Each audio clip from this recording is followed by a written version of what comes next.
Les yeux rivés sur la petite balle blanche, la main accrochée à sa raquette, Nicolas gère comme il le peut son coup droit. J'ai un Parkinson tremblant, la forme tremblante, qui touche 30% des gens. Et a priori, je ne me sentais pas capable de faire du ping-pong, donc je me suis dit pourquoi pas essayer. Voilà, et puis c'est assez intense, donc ça me plaît bien. Depuis 6 mois, il joue au ping-pong avec d'autres personnes touchées, comme lui, par la maladie. C'est génial, j'adore. Pourquoi? Parce que je m'amuse et je me rééduque en même temps, donc tout est bien pour moi. C'est vraiment un truc très positif pour moi. Se rééduquer et oublier les symptômes le temps d'une partie, mais aussi profiter de ces moments pour se retrouver.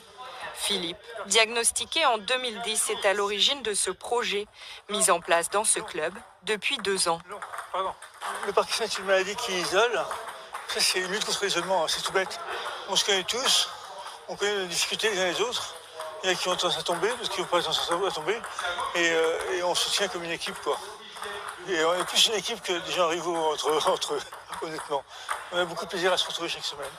Long dans le revers, très bien. Et on repart, coup dans le coup droit. Long ici, on refait.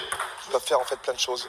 Donc malgré les tremblements et malgré cette maladie qui est parfois sournoise, ils sont dans la capacité, et moi c'est aussi ce que je veux leur montrer par rapport aux situations que je propose, par rapport aux séances qui se cumulent et à cette progressivité, c'est leur montrer que tout est possible.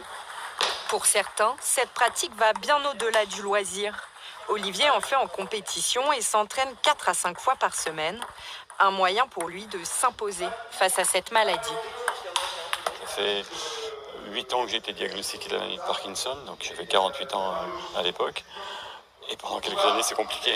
L'acceptation de la maladie, le regard des autres, enfin, c'est vraiment très compliqué. Et au bout d'un certain temps, on l'accepte. Et l'aspect social, compétition et convivial du tennis de table est vraiment accepté. Comme Olivier, Philippe et Nicolas, une vingtaine de pongistes atteints de la maladie de Parkinson se retrouvent chaque semaine. Certains d'entre eux participeront à un tournoi régional organisé le 30 mars prochain.